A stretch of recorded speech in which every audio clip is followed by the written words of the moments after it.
teman-teman bisa lihat di sini bahwa IHSG ini masih ada potensi penguatan maksimal sampai ke area 7000. Jadi dia masih punya range area yang cukup lebar sekitar 2,5% sampai 3% ke atas. Historical yang terjadi ya bahwa brand ini selalu menutup area gap.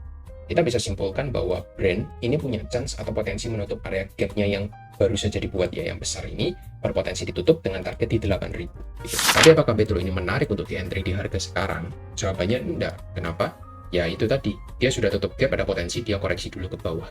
Maybe area koreksi yang menarik ya, teman-teman bisa coba perhatikan 3350. Kalau dia nanti ada rejection dari 3350 sih ada potensi ya, dia bisa lanjut lagi naik. Oke, langsung aja kita akan bahas ya untuk update dari market. Kita akan coba cek dari IHSG dulu yang pertama. Tapi sebelumnya saya mau info sama teman-teman bahwa nanti informasi yang akan kita sampaikan itu hanya merupakan edukasi, bukan ajakan beli dan juga jual. Jadi teman-teman itu harus melakukan analisa lagi secara mandiri seperti itu. Ya, kita langsung lihat dari IHSG dulu. Yang pertama, teman-teman bisa lihat di sini bahwa IHSG ini masih ada potensi penguatan maksimal sampai ke area 7000. Jadi dia masih punya range area yang cukup lebar sekitar 2,5% sampai 3% ke atas. Baru nanti kita akan melihat ada potensi dia mengalami rejection dari sana, seperti itu. Tapi pertanyaannya, apakah ada kemungkinan kalau kita reject hari ini dan membuat lower low atau retest lagi di 6.500? Jawabannya ada, gitu. Kenapa? 7.000 ini area maksimal, bukan berarti kita harus ke sana, gitu ya. Jadi ini area terjauh yang bisa dituju. Tapi kalau dia mau turun dulu nggak masalah sih. Turun ke bawah ini ya bisa menandakan double bottom dulu baru dia naik lagi ke 7.000. Tapi yang pasti area 7.000 ini harus dijemput gitu ya. Harus dijemput selama 6.500 tidak dijebol gitu.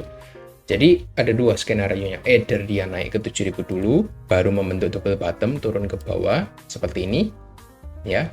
Ataukah dia turun dulu ke bawah ke 6.500 6.600 baru dia naik ke 7.000. Jadi ada dua skenario yang bisa teman-teman perhatikan di sini. Tapi kalau saya melihat lebih chance-nya lebih besar dia akan turun dulu. Kenapa? Karena saya melihat untuk outflow di kemarin ya, di tanggal 19 Februari outflow-nya sangat itu ya lumayan deras ya, sekitar 960 miliar, hampir 1 triliun untuk outflow-nya. Bahkan dia sudah memakan habis ya untuk inflow di 2 hari pertama, hari Senin Selasa. Sisa 200 miliaran kurang lebih, dan kayaknya kalau hari ini outflow lagi ya habis untuk inflow-nya. Jadi ya cuma technical rebound sementara sebelum dia melanjutkan penurunannya. Jadi kenaikannya nggak jauh beda sama di sini, di sini, di sini, dan juga di sini. Gitu. Jadi kita masih belum ada inflow yang sangat signifikan yang bisa membawa market itu kembali bullish lagi seperti itu. Itu yang bisa kita lihat dari inflow market ya.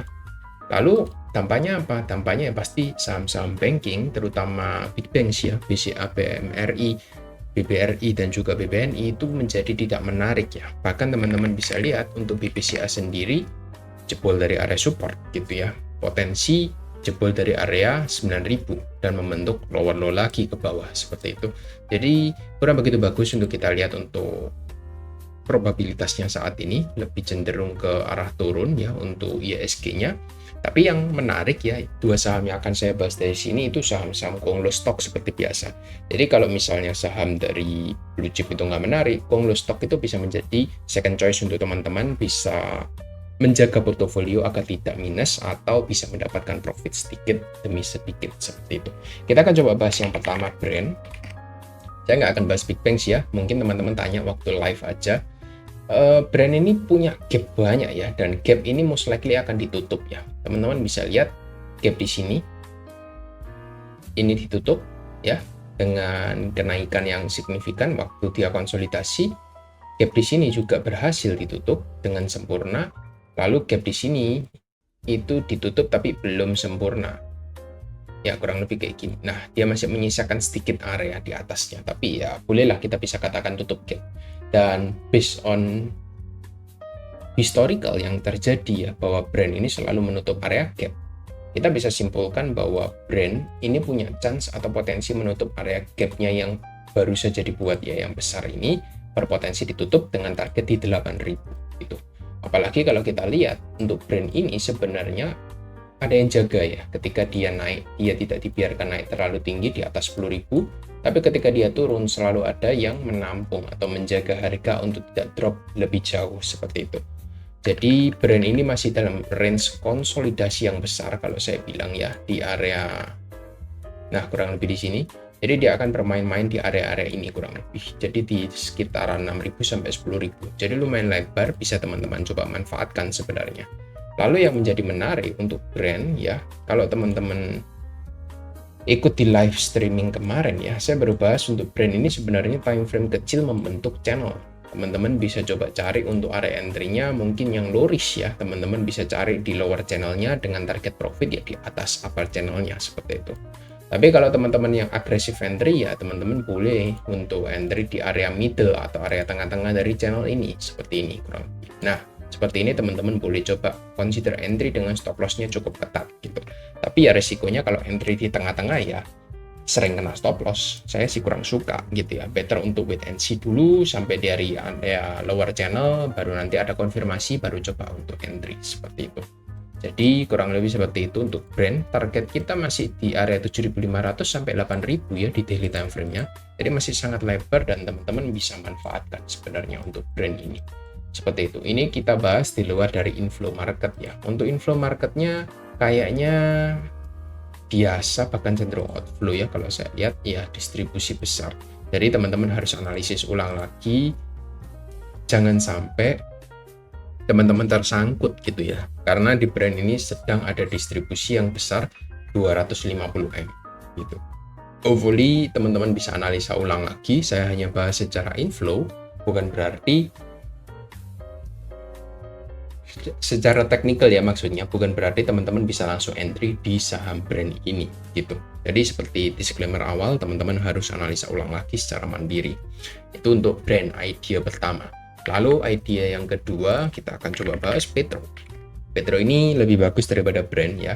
Kalau brand tadi analisanya kita berpotensi untuk tutup gap. Kalau Petro ini dia sudah berhasil tutup gap dan ini sudah kita sampaikan ya untuk targetnya di live streaming. Jadi teman-teman bisa join live streaming yang belum join ya, karena banyak informasi menarik yang akan saya sampaikan. Tapi apakah Petro ini menarik untuk di entry di harga sekarang? Jawabannya enggak. Kenapa? Ya itu tadi, dia sudah tutup gap, ada potensi dia koreksi dulu ke bawah. Maybe area koreksi yang menarik ya, teman-teman bisa coba perhatikan 3350. Kalau dia nanti ada rejection dari 3350 sih ada potensi ya, dia bisa lanjut lagi naik, at least di 4000 lagi seperti itu. Tembus 4000, dia bisa lagi lanjut ke 4300 gitu. Tembus 43, ya dia bisa naik lagi, bahkan menembus area upper channel-nya di 5000 sampai 6000. Jadi masih banyak area resisten yang berpotensi untuk dituju dan masih possible menurut saya untuk Petro. Karena secara tren teman-teman bisa lihat ini trennya sangat rapi dan valid ya untuk area channelnya. Jadi teman-teman bisa coba cari koreksinya. Mungkin kalau dikasih ya, kalau nggak dikasih dia naik terus ya sudah biarin dulu aja. Secara proximnya sama, outflow-nya juga mirip-mirip 200M. Jadi hopefully teman-teman analisa ulang lagi apakah Petro ini layak untuk dimasukkan ke watchlist teman-teman dengan kondisi outflow yang lumayan signifikan gitu ya. Di area-area sini itu market makernya sedang melakukan distribusi. Jadi ya dianalisa ulang lagi apakah menarik secara TA dan inflow-nya dari jangka pendek ya. Teman-teman bisa lihat jangka pendeknya seperti apa, mungkin lihat di proxumnya, lalu di teknikalnya di time frame yang lebih kecil untuk cari area support pentingnya seperti itu untuk Petro.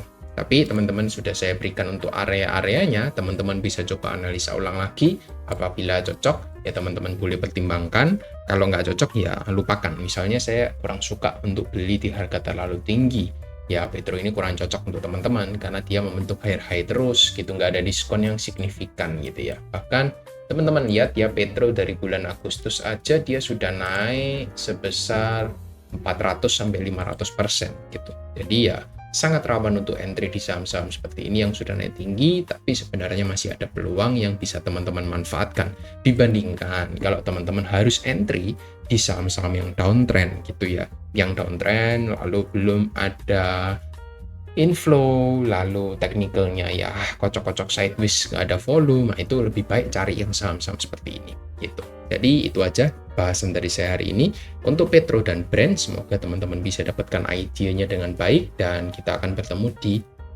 next video atau lain kesempatan di next live streaming. Bye bye.